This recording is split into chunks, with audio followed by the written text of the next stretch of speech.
अन्तिममा सन्तहरू जान लाग्नुभयो। सन्तहरूको उहाँहरूसँग मैले मागेर खाइन, तर उहाँहरूले भोजन प्रसाद गरेर पत्तलको जुठो मैले खाएँ।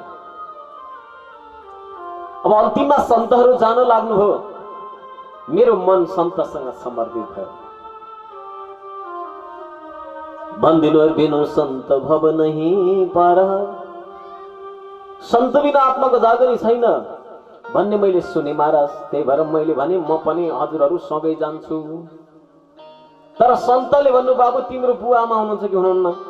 मेरो बुवा त हुनुहुन्न, मेरो आमा हुनुहुन्छ, त्यही पनि दासी मोड हुनुहुन्छ। त्यसो भए तिमीले आफ्नो घरमा आमा हुँदा हुँदै हामी सन्तसँग हिँडेर धोती पट्टा बाँधेर हिँडेर आडम्बरी देखाएर तिम्रो कल्याण हुँदैन। तिमीले पहिलो कसलाई माया गर्नुपर्छ? मातृदेवो भवः, पितृदेवो भवः, अनि मात्रै आचार्य देवो भवः। पहिलो गुरु भनेको आमा, दोस्रो गुरु भनेको बुवा। यदि नारदजी तिमीले यो जीवनमा आमा बाउको आँखाबाट आँसु झार्यौ भने तिम्रो कल्याण हुनेवाला छैन। तर आज हाम्रो समाज अन्धकारमा डुब्यो। अब हेर्नुहोस्, 4 भाइ छोरा भयो, अन्तिममा बाउ आमालाई भात छुट्याउनु पर्छ पर्दैन?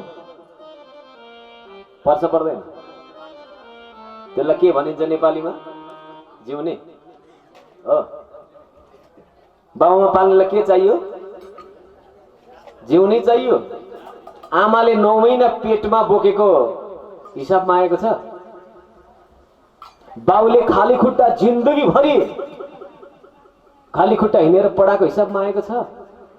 तर मर्ने बेलामा 2 महिना 2 वर्ष बाउमा पाल्नु पर्यो भने हामीलाई के चाहिन्छ? जिउनु चाहिन्छ। हाम्रो नेपाली छोराछोरीले कति बाउमा चिन्यो?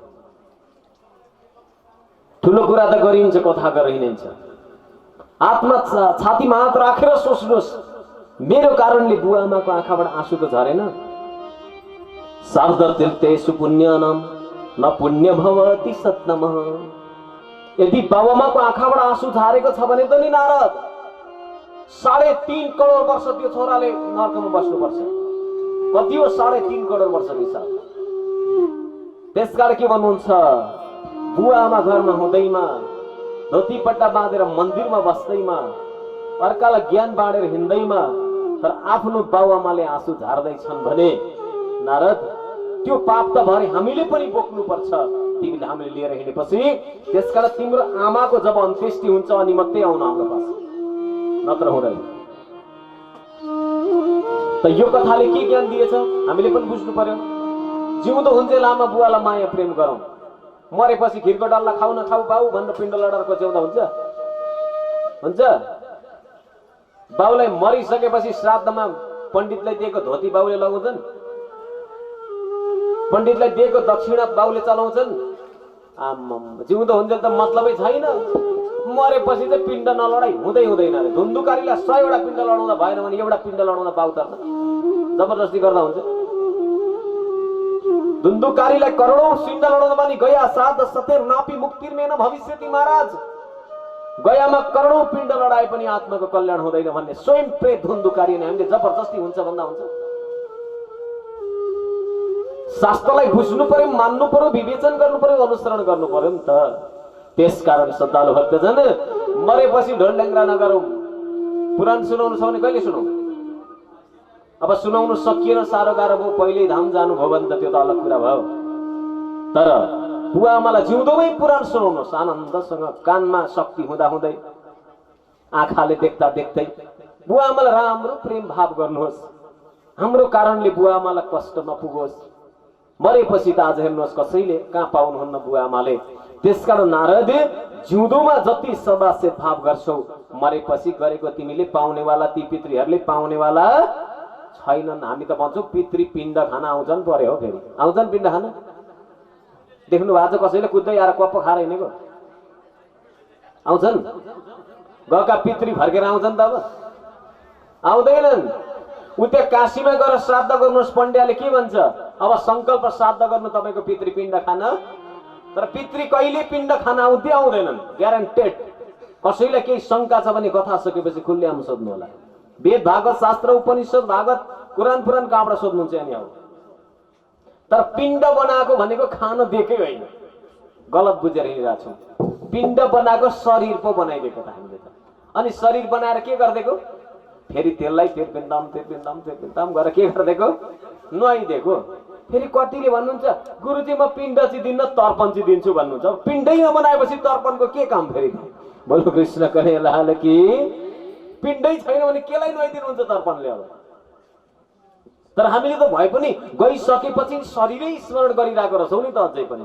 त्यही शरीरलाई खान दिने, फेरि त्यो पिण्ड खान दिएको होइन, पिण्ड शरीर बनाएको, खाना अलग्गै भारी बोतामा दिनुपर्छ फेरि दुनामा, होइन? अनि त्यसलाई जनै चढाउनु पर्यो, त्यसलाई फेरि कपडा चढाउनु पर्यो, परेन? भनेपछि पिण्ड खान दिएको रहेछ कि पिण्ड बनाएको रहेछ? हो, पहिला शरीर थियो अहिले छैन, फेरि शरीरै बनाएर के गर्न खोजेको? हामीले स्मरण गर्न खोजेको मात्रै हो। तर शरीरकै मात्रै स्मरण गरेर आत्माको कल्याण हुँदैन त। त्यसकारण भन्नुभयो नारदजी, आत्मा च स्वयं ब्रह्मचर्य सत्तमः किम भागवत धर्मान प्रायण निरूपितः। त्यसकारण आमा बुवालाई साह्रै माया गर। अब आमाको जब अन्त्येष्टि हुन्छ अनि आउनु भन्दैको नारद त उल्टो पो लागेछन्। अब कहिल्यै आमा मर्छिन् र जाउँ सन्तसँग भन्दै बस्न थालेछन्। बोलो कृष्ण कन्हैया कि सन्तले त राम्रो सिकाएको उल्टो पो सोच्न थालेछन्। अनि नारद त ध्यान गर्दैपछि आमा मरिजाउँ पो भन्न लागेछन्। आमा मरिन् भने सन्तसँग कुदिहाल्छु यो भवसागर संसार भन्न थालेछन्। नभन्दै जस्तो चिताको त्यस्तै भएछ बिचरा। गाई दुन जानुभएको आमा सर्पले टोकेर के भएछ? निधन भयो। अब निधन भइसकेपछि नारदजी लाग्नु भएछ बाटो। अथम तो सुखमासीनम उपासीनम गृहसवः देवर्षिं प्राय विपर्षि वीणा पाणी स्वयं निभः। वीणा बोकेर घरबाट बाटो लाग्नु भएछ। अब उत्तरतिर गएर एउटा उसमा बस्नु भएछ, पिप्पलको फेदमा दर्शन गर्न लाग्नु भएछ। त भगवानको स्मरण गर्दा गर्दै दर्शन भएछ र भगवानले भनिदिनु भएछ, दयत्वत चित्रस्पदम हरिरयसौ जगत पवित्रम प्रगणित कहिर्चित तद्यावयसम तीर्थमुष्यन्ति मनसा नयत्र हंसा निर्मन्तु शिक्षाया। नारदजी, समुद्र रूपी आज हौजकस रूपी तलावमा नाच्ने आत्मा यो भवसागरको किचडमा आएर नाच्दै। जो ब्रह्म सृष्टि छ ऊ जीव सृष्टिको कर्ममा जाँदैन। उसले ईश्वरी सृष्टिको कर्म गर्नेवाला छैन। ऊ त आनन्दसँग ब्रह्म सृष्टि, ब्रह्म समान भएर कर्म गर्छ। तर तिमी त के चाहदैछौ भन्दा अखण्ड त्यो परमधाममा बस्ने आत्मालाई पनि के गर्दैछौ? आज तिमी यो संसारमा ल्याएर संसारमै तिमी आज डुबाउन खोज्दैछौ नारद। त्यसकारण तिम्रो आत्माको कल्याण यो जन्ममा चाहिँ दर्शन मिल्यो, तर तिम्रो भक्तिले होइन, सन्तको सत्सङ्गको प्रभावले। तर तिमीले अब अर्को जन्म लिनै पर्छ। बोलो कृष्ण कन्हैया कि फेरि ब्रह्मजीको पुत्र नारदको रूपमा आएर फेरि दोस्रो जन्म प्राप्त गरेर फेरि नारदले के गर्नुभयो? ध्यान लगाएर आफ्नो कल्याण गर्नुभयो। त्यसकारण व्यासजी सुन्नुहोस्, तपाईँ घमण्ड नगर्नुहोस् म यत्रो राइटर जान्ने भनेर। तपाईँमा त्यत्रो धेरै ज्ञानै छैन र ज्ञान लेखेर मात्रै हुँदैन, सत्सङ्ग गर्नुपर्छ। कलियुगमा सत्यको सङ्ग लागेर सत्सङ्ग गरिसकेपछि मात्रै तपाईँको के हुन्छ बल्ल? आत्माको बाटो खुल्छ। भनिसकेपछि भन्नुहोस् त नारदजी के गर्नुपर्छ? कलियुगमा माला जब यो मान्छेले कर्म पनि गर्न सक्दैन, कर्म गर्न विधि पुग्छ भन्नुहोस् त?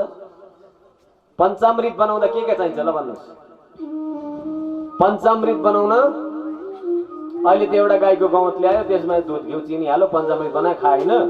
तर होइन, पञ्चामृत बनाउन 5 वटा गाईको दुध चाहिन्छ पञ्चकव्य बनाउन। त्यहाँ त निलो गाई, कैलो गाई, रातो गाई, खैरो गाईको भन्ने हाल्छ। कसले ल्याउँछ कसैले? कर्म गर्छु भनेर मात्रै हुन्छ? विधि पुगेको हुन्छ त्यहाँ? विधि पुर्याइन्छ? पुर्याइँदैन। विधि पुगेकै छैन कर्ममा, गर्न चाहिँ खोजेकै हो तर विधि पुर्याउन सकिनेवाला छैन। अब तपाईँ विचार गर्नु होला, जब यज्ञमा होम गर्दाखेरि के चाहिन्छ? घिउ चाहियो, तिल चाहियो, जौ चाहियो, सबै कुरा चाहियो नि, चाहिएन? तर त्यो शुद्ध हुन्छ कहीँ? बजारबाट होम सामग्रीको प्याकेट किनेर ल्याएर स्वाहा गर्दा त्यो शुद्ध हुन्छ?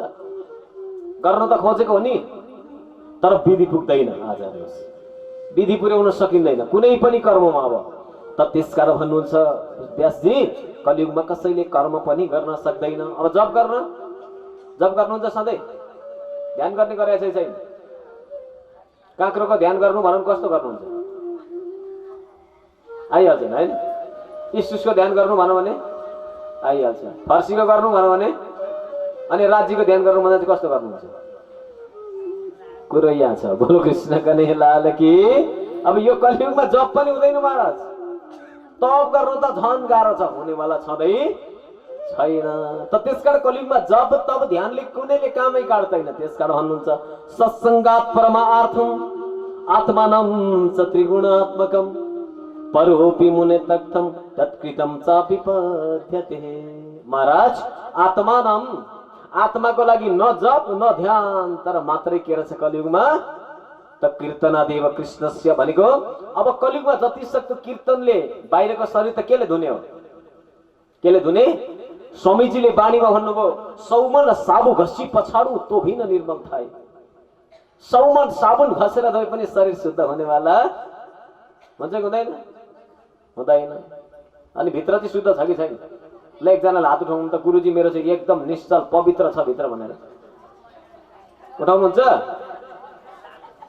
भनेपछि चिसा पानीबाट मन मिलाएको कुर्सी खाली भयो। बोलो कृष्ण कन्हैया लाल की। हो सकिएला सक्नु पर्यो नि त, हिम्मत गर्नु पर्यो नि त। हिम्मत बिना हुन्छ त? ब्रह्म सृष्टि भनेर मात्रै हुन्छ? ब्रह्म सृष्टि बन्न कोसिस गर्नुपर्छ। ब्रह्म सृष्टिको रेहनीमा डुब्नु पर्यो नि त। सौमन साबु घसी पछाडु हे सुन्दर साँझी। सौमन साबुनले घसेर धोउ र पनि शरीर शुद्ध हुनेवाला छैन। अन्दर नाही निर्मल फेर फेर नआवे बाहिर। भित्र त साफ छैन, बाहिरै हिजोदेखि कथा सुनेको सुने, अस्ति मन्दिरमा सुनेको सुने, अस्ति फेरि बजगाई बुहारकोमा सुनेको सुन्दा सुन्दा कति हो। तर अन्दर कथा सुनु त्यो बाहिर निक्लेर अर्का कुरा गर्नुहुन्छ गर्नु न नटी भन्नुहोस् ल। हिजो बेलुका अर्का कुरा गर्नुभयो भएन। यदि सोच्नुहोस् यदि कथा सुनेर पनि अझै पनि अर्काकै कुरा गर्न मन लाग्छ भने सोच्नुहोस् मेरो जागनी भएको छैन, म जागेको छैन, ममा जागृत बुद्धि प्रवेश भएको छैन। त त्यसकारण के रहेछ हामीले पनि बुझ्नु पर्यो नि त। बाहिरबाट कथा सुनेर मात्रै त नहुने रहेछ व्यासजी। शास्त्र रटन गर्न मात्रै हुँदैन। जबसम्म भित्र आत्मा शुद्ध हुँदैन तबसम्म परमात्मा प्राप्ति गर्न पनि सकिँदैन। त्यसकारण नाम संकीर्तनम यस्यं च भोगम न भागवतम। कलियुगमा यस्तो खालको ग्रन्थ बनाउनुहोस् सबैले गाउन सक्ने गरी। कस्तो बनाउनुहोस्? कस्तो? ओम नमो भगवते वासुदेवाय। ओम नमो भगवते सबैले वासुदेवाय भज वासुदेवाय वासुदेवाय भज वासुदेवाय। ओम नमो भगवते वासुदेवाय। ओम सबैले ताली बजाउने। वासुदेवाय भज बालचन्द्राय। सबैले वासुदेवाय भज कृष्णचन्द्राय। वासुदेवाय भज कृष्णचन्द्राय। ओम नमो भगवते वासुदेवाय। ओम नमो भगवते वासुदेवाय। सबैले ताली बजाउने भागवतलाई स्मरण गर्नुहोस्। व्यासजीद्वारा भागवतको रचना भइरहेको छ। कलियुगमा श्रीमद् भागवत सुन्ने होइन पिउने ग्रन्थ हो, रसालय अनि गाउने ग्रन्थ हो। सबैले गाउनुहोस्।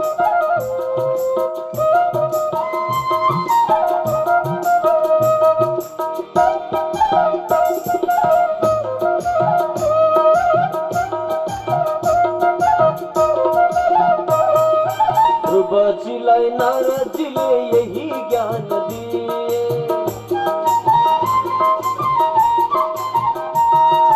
ध्रुवजीलाई नारदजीले यही ज्ञान दिए।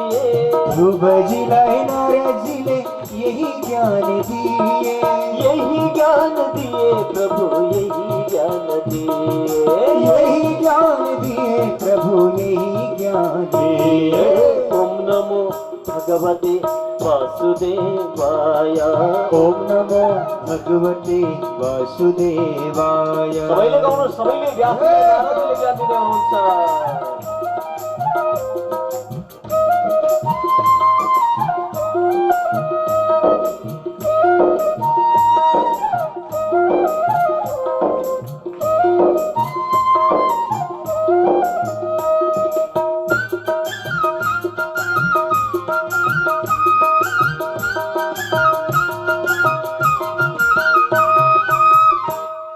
नृसिंहले प्रहलादजीलाई यही ज्ञान दिए। नृसिंहले प्रहलादजीलाई यही ज्ञान दिए। नृसिंहले प्रहलादजीलाई यही ज्ञान दिए। नृसिंहले प्रहलादजीलाई यही ज्ञान दिए। यही ज्ञान दिए प्रभु, यही ज्ञान दिए। यही ज्ञान दिए प्रभु, यही ज्ञान दिए। ओम नमो भगवते वासुदेवाय। ओम नमो भगवते सुदेवाय। ओम नमो भगवते वासुदेवाय।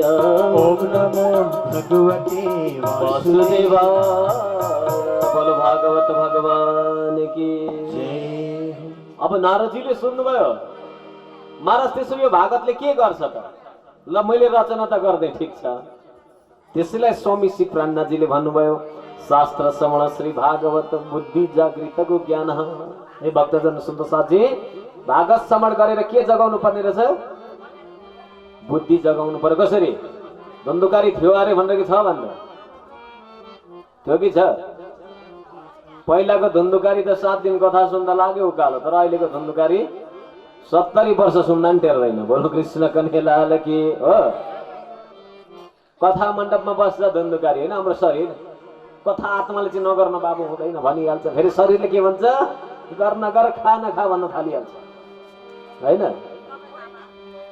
त्यसकारण कर्म कहाँसम्म त? त्यसकारण भागवतले के गर्छ महाराज? मुक्ति दानेन गर्जति, मुक्ति दिनलाई गर्जिन्छ श्रीमद् भागवत। यो कुनै स्वामी प्राणनाथजीले पनि बाणीमा भन्नुभयो, नै कथा ए दन्तनी शब्द बाणी वाक। यो कुनै बनाएको कथा होइन, दन्ते कथा होइन, यो त सत्य। सबै भागवत, सबै वेद भागवतको सार भनेर स्वामी श्री प्राणनाथजी भन्दै हुनुहुन्छ। र यसभित्र डुब्न सक्नु पर्यो नि त श्रद्धालु भक्तजन सुन्द साथी। र जबसम्म नडुबी त आनन्द पाइनेवाला छैन। र यति भनेर व्यासजीको अब के भयो? नारदजीले घन्टी खोल्नु पर्यो। त्यत्रो विद्वानलाई पनि किन? व्यासको जीवनमा ज्ञान थियो, शास्त्र लेखेको थियो, तर सत्संग थिएन। सत्संग नभइकन आत्मविवेचन गर्न पनि सकिँदैन श्रद्धालु भक्तजन। त्यसकारण विचार गर्नु होला, सबैले कलियुगमा गर्नुपर्ने के रहेछ?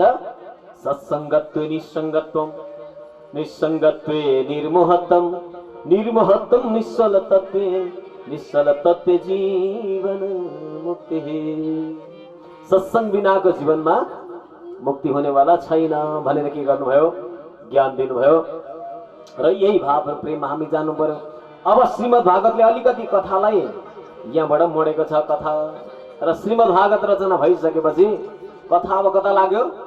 अलिकति महाभारत टच पनि हुन्छ। हजुरले सुनिरहेको कथा हो। अब माता शिशुनां निधनं सुतानां निशम्य घोरं परितप्तमाना तदा हृदयस्य कला कुलाक्षी तं सात्वयन्नाह किरीटमालिः। एक बार अश्वत्थामाले दुर्योधनको आफ्नो प्यारो हुनलाई उसले त 5 पाण्डवको शिर काटेर ल्याउन पठाएको, तर मिस्टेक भयो। के भयो? द्रौपदीका बिचरा 5 जना बच्चाहरूको शिर काटिदियो। कसले? अश्वत्थामा दुष्टले लगेर शिर बुझायो। बुझाएपछि यसो छामेको बालकको जस्तो लाग्यो, है नगर्ने काम गरिस् पापी, मैले त 5 पाण्डवको शिर भनेको थियो, तर तैँले बच्चाको शिर किन काटेको? अब द्रौपदी माताले यो शब्द सुन्नुभयो। अब यो शब्द सुनेपछि साह्रै दुखी हुनुभयो। साह्रै दुखी भइसकेपछि अर्जुनजी आउनुभयो। माताजी तपाईँ दुखी नहुनुहोस्, यसको बदला म लिएर छाड्छु।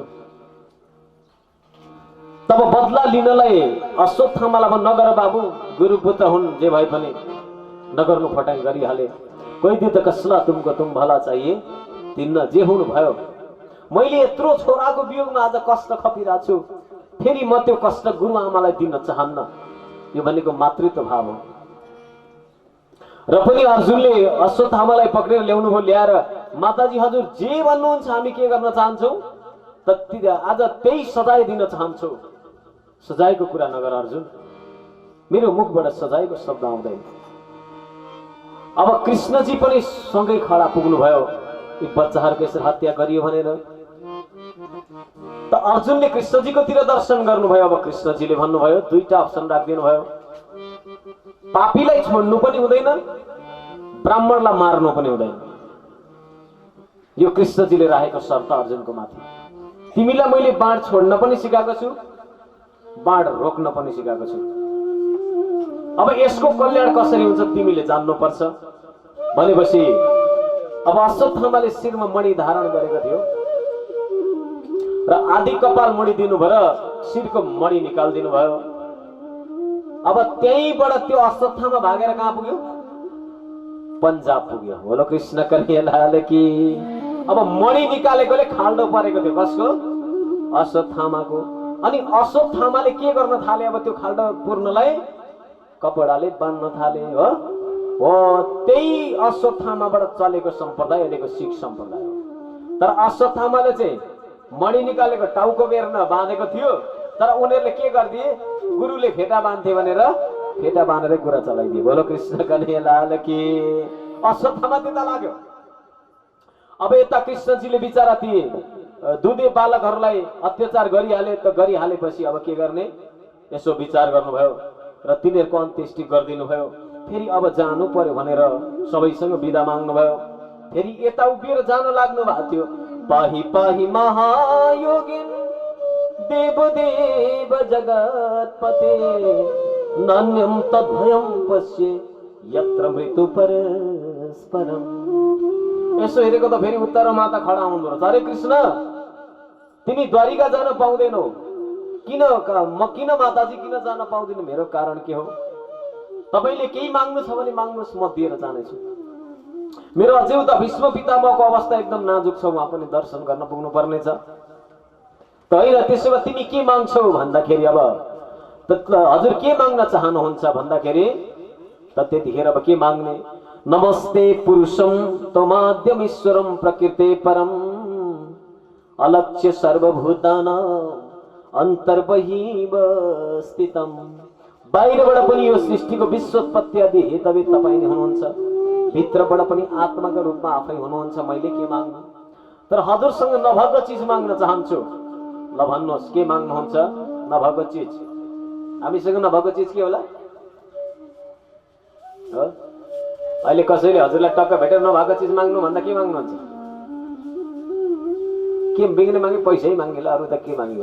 कृष्ण कन्हैया हिँड्दैमा तर आफ्नो बाउआमाले आँसु झार्दैछन् भने नारद, त्यो पाप त भरे हामीले पनि बोक्नु पर्छ। तिमीले हामीले लिएर हिँडेपछि त्यसकारण तिम्रो आमाको जब अन्त्येष्टि हुन्छ अनि मात्रै आउन हाम्रो पास, नत्र हुँदैन।